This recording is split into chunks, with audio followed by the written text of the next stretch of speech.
پیچھے کو ہٹی تو اس وقت میں نے جب پیچھے کو ہٹی تو اس بیوی نے کہا، صابر پاک کی والدہ نے کہا کیا تو وضو سے نہیں ہے؟ اس نے کہا نہیں۔ تو فرمایا میرا بیٹا معمولی نہیں، اس لیے کہ جب یہ دنیا میں نہیں آیا تھا اس وقت تو میں نے رسول اللہ کو خواب میں دیکھا تھا، اپنے نانا جان کو خواب میں دیکھا تھا۔ نانا جان نے فرمایا تھا بیٹی جب تجھے یہ بچہ پیدا ہو، یہ بچہ بڑی شان والا ہوگا، بڑی عظمت والا ہوگا، اس سے میرے دین کو بڑی عظیم زندگی ملے گی۔ جب یہ پیدا ہو تو اس کا نام میرے نام پر احمد رکھنا۔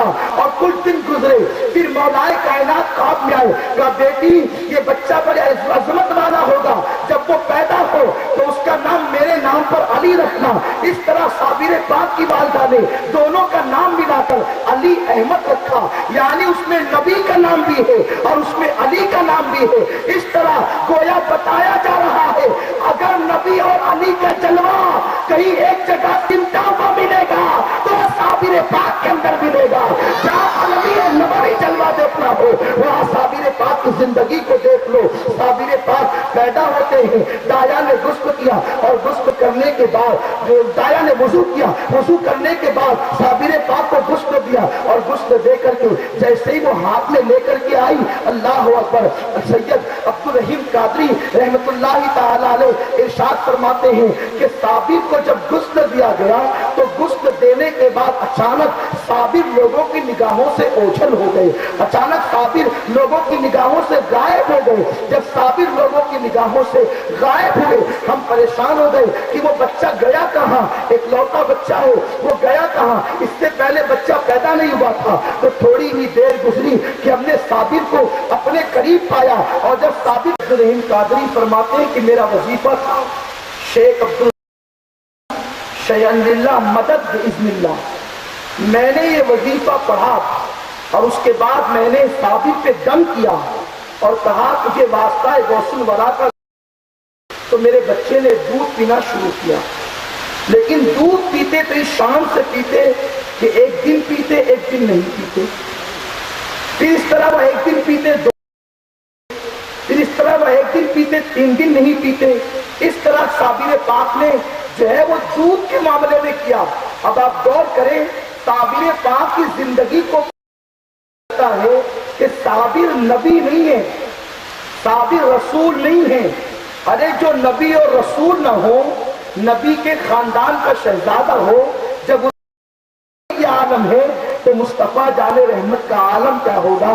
لوگ کہتے ہیں نبی نے پیٹ پہ پتھر باندھے، سیرت النبی کے جلسے ہوتے ہیں، اس میں کہتے ہیں نبی اتنے غریب تھے کچھ چولہا نہیں جلتا تھا، ان کے یہاں کھانے کو نہیں ہوتا تھا، گویا کہ نبی کو معاذ اللہ ایک غریب اور مفلس کی شفقت میں لا کر کے کھڑا کر۔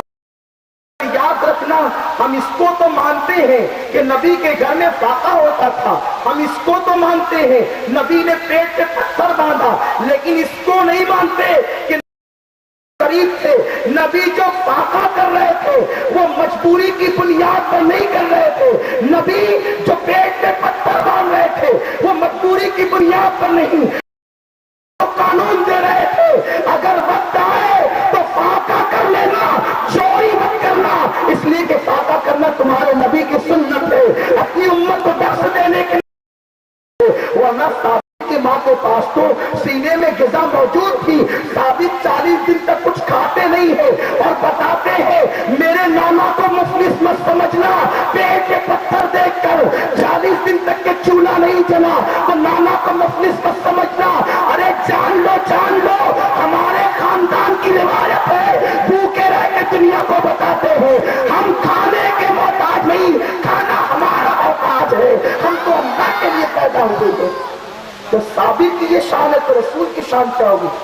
صابر کلیر کے والد فرماتے ہیں ایک دن صابر پاک 2 سال کے تھے، جب میں نیند سے بیدار ہوا تو میں نے دیکھا ایک سانپ جو ہے اس کے 2 ٹکڑے ہوئے میرے سرانے پڑے تھے۔ میں نے سوچا یہ کیا ہے، تو صابر 2 سال کے تھے، بول پڑے ابا جان اب ہمارے خاندان کے کسی فرد کو سانپ نہیں کاٹے گا، اس لیے کہ میں نے آج سانپوں کے بادشاہ کو قتل کر دیا ہے۔ یہ صابر کلیر کی شان ہے۔